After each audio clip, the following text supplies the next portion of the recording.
These are some old Piko models from back in the time when they were produced in East Germany. We have the BR185 at the bottom there, which is a powered end car, and then we also have the BR195 at the top. The actual diesel rail car that this is modelled on was built in around about 1963 to 1965. They were designed for light branch line passenger service for the Deutsche Reichsbahn, and they were often run in 3-car sets. However, sometimes they were actually run in 2 cars with the power car and the middle car, or sometimes just as a single power car unit. So it would be prototypical on a model railway to run these two together, and that would be acceptable, or even just a power car at the bottom, the BR185 on its own. In real life, these had a service life from when they were introduced through to around about the 1990s.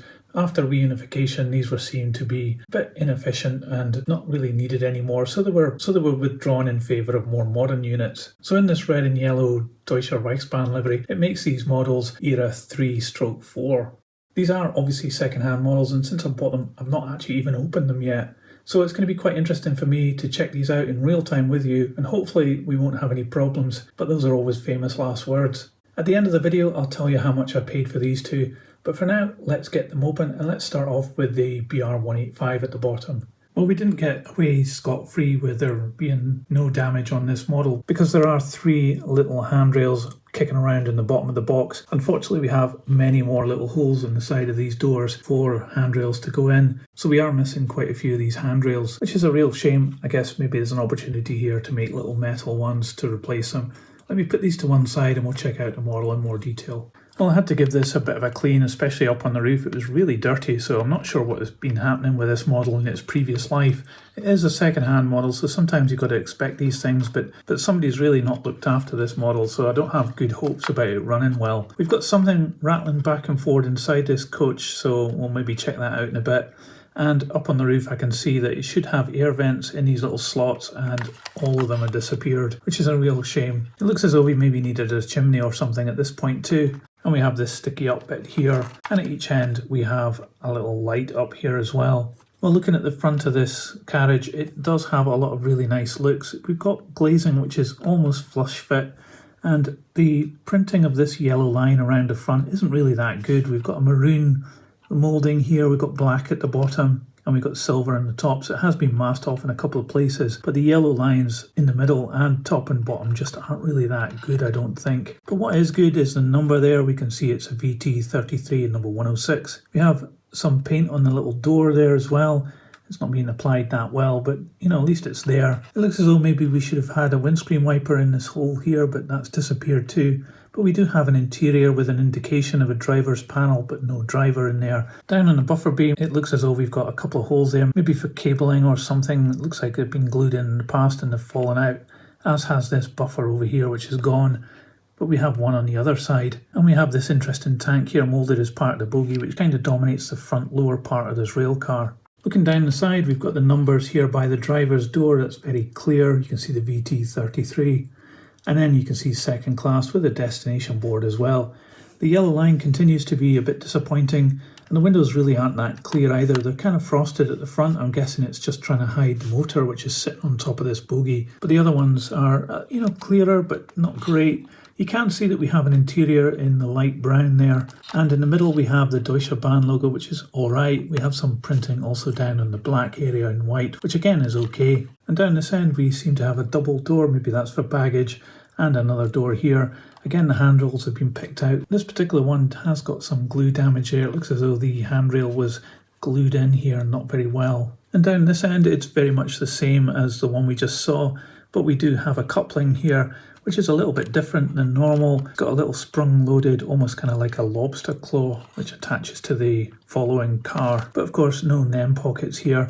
This is a pickup bogie. You can see the pickups there. The wheels actually look pretty good actually. I was expecting it to be a lot more dirty than it is. And the bogies have a nice amount of detail on them. Not the best moulding, there's a bit of flashing, but it's not bad. There's no brakes in line with the wheels, but the spring detail and the amount of relief on these bogies looks quite good. In the centre of the carriage is a whole collection of boxes with good rivet detail on hatches. And then the drive and bogie up here, you can see again the pickup there, and we have traction tyres on the back axle and none on the front, so it just drives from here and picks up at the back. Underneath there's some nice bracing going across, some tanks, even some brake gear moulded in. It's just a one-piece moulding, but it's actually done not too bad at all. So this rail car looks as though it's had a bit of a hard life, which is a real shame because it's quite a nice, interesting item. But let's see if the trailer car has fared any better to this one. So this box is in worse condition. It's got some tape holding it together, but let's get it open and we'll see what we've got inside.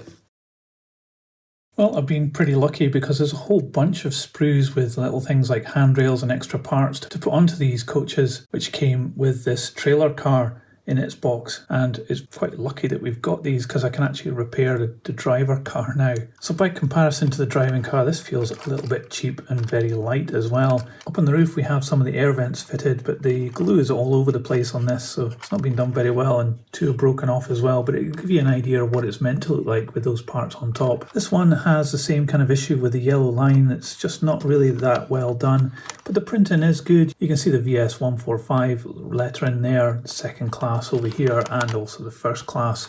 The glazing seems to be a little bit better on this one. It also has an interior, and it has very similar driver compartments at each end. Obviously the underside is very different on this. It's got a lot less of the boxes, but it does have some really good brake gear on here, and it also has the bracing as well. And the bogies look to be very similar as well. This one seems to be picking up from just one side on here. I don't know whether the other side has fallen off. We have a very simplified coupling at this end. The other end, the bogie seems to be picking up from both sides, and the coupling drawbar here doesn't have the metal part attached. It seems to have gone AWOL as well. So possibly this has some lighting because of the pickup. When you compare the two together, you can see that the trailer car is much smaller than the driving car as well in terms of length. So I'm going to keep my fingers crossed and put this on the test track and see if we can get this working. So here we are. As usual, it's just the Hornby third radius track, which I always use. Getting a bit old now. We've got the H&M controller on 12 volts DC powering this. So let's give it some juice and see what happens.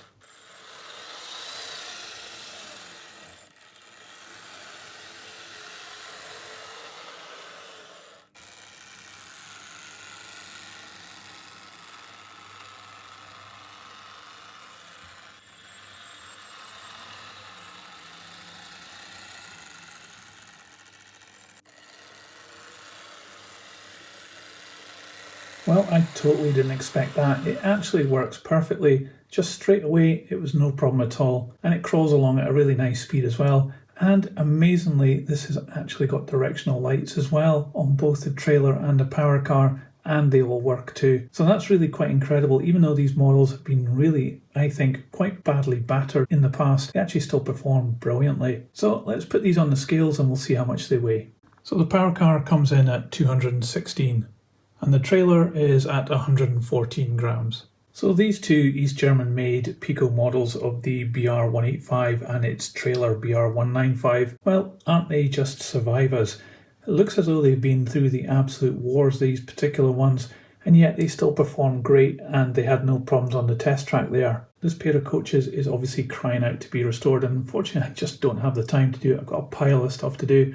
So I'm going to sell these on eBay as a kind of spares or repair, or, you know, just state what's wrong with them and allow someone else the pleasure of bringing them back to life. Considering these were first introduced into the Piko range in 1982 and ran through to around about 1990, it makes them roughly 40 years old, and possibly even older than that, and therefore it's quite remarkable that they've lasted at all, let alone still run as well, as if it's just come out the box. It's kind of testament, I think, to the build quality. I think when they came out, they were really good, but they've been well used, which is probably because they're pretty appealing, I think. So old GDR Piko stuff can be a bit problematic at times. I haven't had the best of luck with some of the stuff. You've seen that on this channel a number of times when I've had to repair things. So it's always a gamble with Piko's older stuff. But if you want to have a nice little project, or something that's lasted many years and you just want to keep it going for another few years, then they might be interesting purchases for you. Now you might be wondering how much this cost, so I paid £20 for both of these, and I think that's not a bad price because I didn't actually hold out much hope that these would work, but they do actually work okay. It's just a shame that they've been battered so much, and for me, I just don't have the time to fix them up. But what do you think about these models? Let me know in the comments below. I'd love to know your thoughts. And if you liked this video, don't forget to give it a thumbs up. It really helps this channel. I'll put the power car onto the turntable so you can see all the way around. And in a moment, another video will appear. So just click on that and I'll see you there. But that's it for this one. Thanks for checking these out. And if you fancy buying them, these will be on eBay soon. But that's it for now.